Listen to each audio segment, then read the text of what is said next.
숙소에서 걸어서 10분, 제주에서 실종됐던 37살 장미란 씨가 그 짧은 거리에서 시신으로 발견됐습니다. 실종된 지 104일 만이었습니다. 이렇게 가까운 곳을 왜 석 달 넘게 찾지 못했을까요? 이유는 실종된 장미란 씨가 아니라 신고를 받은 경찰관에게 있었습니다. 담당 경찰관은 신고 당일 시스템에 장 씨를 교통사고 사망으로 적어놓고 사건을 지웠습니다. 겪은 적도 없는 사고로 살아있을지 모를 사람을 서류상 죽은 사람으로 만든 겁니다. 지난 5월 12일 밤 장미란 씨는 휴대전화만 든 채 슬리퍼 차림으로 숙소를 나섰고 그대로 연락이 끊깁니다. 사흘 뒤 장 씨의 남자친구가 실종 신고를 합니다. 신고를 접수한 제주 서부경찰서 소속 30대 부경장은 신고 당일 2시간 반 만에 사건을 종결합니다. 신고자에겐 장 씨와 연락이 닿았다. 본인이 소재를 알리고 싶어하지 않는다고 설명했습니다. 그 말을 믿기 어려웠던 남자친구는 이후 또다시 경찰을 찾았습니다. 하지만 한 번 종결로 닫힌 문은 쉽게 열리지 않았습니다. 경찰 수사 결과 두 사람 사이엔 통화 기록 자체가 없었습니다. 그리고 부경장은 프로파일링 시스템에서 장 씨 자료를 삭제하면서 사유로 교통사고 사망을 기재했습니다. 사건이 닫힌 사이 CCTV는 보존 기간이 지나 지워졌고 휴대전화 신호도 끊겼습니다.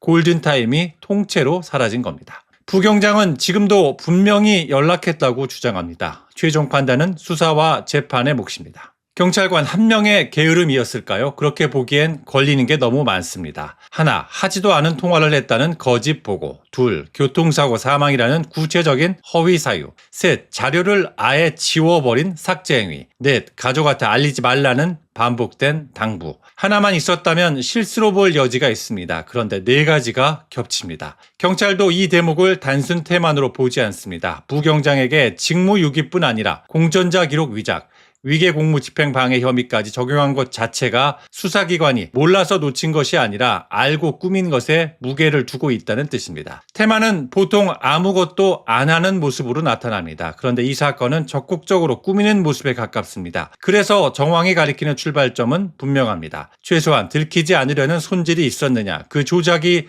어디를 향했느냐가 이 사건의 진짜 질문이 됩니다. 가능한 해석은 크게 둘입니다. 첫째, 업무 회피입니다. 처리하기 싫어서 서류상으로만 해결해 목록에서 치웠다는 겁니다. 사망을 입력하면 자료가 삭제되고 관리 대상에서 사라진다는 점을 이용했다는 해석입니다. 둘째, 은폐입니다. 초기 대응의 문제를 덮으려 했거나 추적 자체를 차단하려 했다는 겁니다. 통화 기록을 꾸미고 자료를 지우고 가족의 확인 경로를 반복해 끄는 것은 단순 회피보다 추적 차단에 가깝다는 해석입니다. 다만 이 둘은 칼로 자르듯 나뉘지 않습니다. 귀찮아서 닫은 것도 이미 고의이고 회피와 은폐는 한 사건 안에서 겹칠 수 있습니다. 두 해석을 가늠할 단서는 이게 처음이 아니라는 사실입니다. 부경장은 지난 7월 60대 남성 실종 신고도 무사하다며 종결했고 이 남성은 재신고 하루 만에 숨진 채 발견됐습니다. 남성의 유족 역시 가족한테 알리지 말라는 같은 말을 들었다고 증언합니다. 같은 화법이 반복됐다면 우발적 실수가 아니라 패턴에 가깝습니다. 다만 이건 유가족의 진술이고 종교를 은폐했을 가능성과 경찰관이 실종자들의 죽음에 관여했다는 것은 전혀 다른 이야기입니다. 후자를 뒷받침할 근거는 현재 어디에도 없습니다. 그런데 규모를 알고 나면 해석의 무게추가 한 번 더 흔들립니다. 경찰이 확인해보니 부경장이 약 1년 5개월간 담당한 실종신고 대부분이 부경장 혼자 종결한 셀프 종결이었습니다.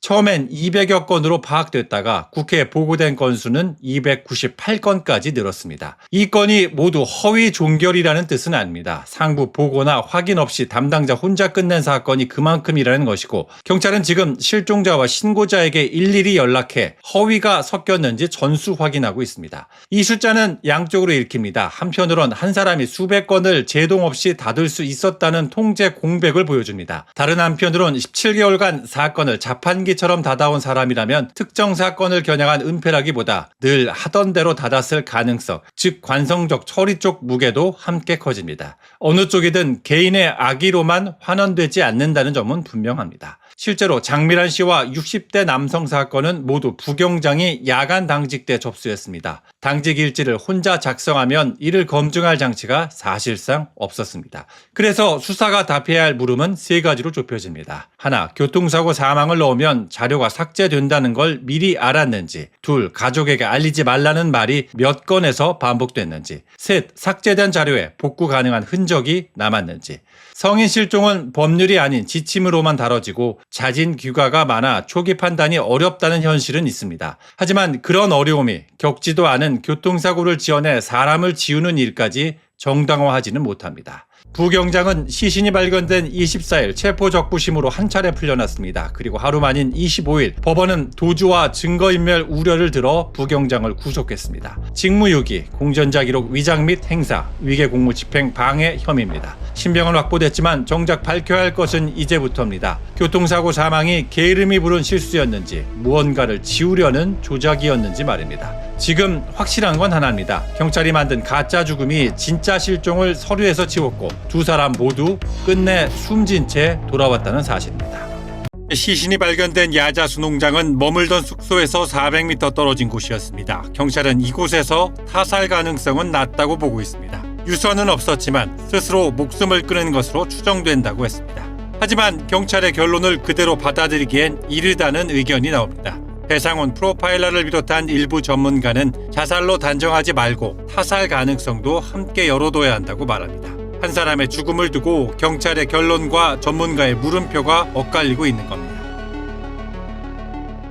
먼저 경찰의 판단부터 보겠습니다. 지난 24일 시신이 제주시 한림읍의 한 야자수 농장에서 발견됐습니다. 실종 104일 만이었습니다. 경찰은 발견 당시 시신의 자세와 위치로 미뤄 범죄 피해 가능성은 높지 않은 것으로 봤습니다. 부검을 맡은 법의관도 타살 흔적 같은 특이사항은 확인되지 않았다고 밝혔습니다. 경찰은 장 씨가 실종 다음 날 숨진 것으로 추정하고 있습니다. 유서는 발견되지 않았고 사인은 목매사로 보고 있습니다. 다만 이는 아직 추정입니다. 최종 확인을 위해 휴대전화 포렌식 결과를 기다리고 있습니다. 여기까지만 보면 안타깝지만 사건은 한 방향으로 정리되는 듯합니다. 그런데 배상훈 프로파일러는 다른 이야기를 합니다. 그는 지난 26일 YTN 라디오와 전화 인터뷰에서 자살과 타살 중 어느 쪽에 무게를 두느냐는 질문에 이렇게 답했습니다. 목 부분에 질식을 해서 돌아가신 것 외에는 아직 밝혀진 건 없는 겁니다. 예. 그러니까 타살이 될 수도 있고 예. 아니면 자살이 될 수도 있고 예. 아니면 다른 어떤 제3의 그 죽음의 원인이 있을 수 있는 거고. 네. 근데 문제는 이제 시신에 남아 있어야 될 증거들이 소실돼 갖고 그걸 재구성하는데 참 어려움은 분명히 있을 겁니다. 타살로 단정한 게 아니라 자살로 닫아선 안 된다는 경고에 가깝습니다. 근거는 공간입니다. 잘 알지도 못하는 곳에 무작정 들어가 스스로 목숨을 끊는 경우는 드물다는 겁니다. 그래서 장 씨가 야자수 농장이라는 공간에 익숙했는지 사망 직전 동선이 어땠는지를 반드시 확인해야 한다고 지적했습니다.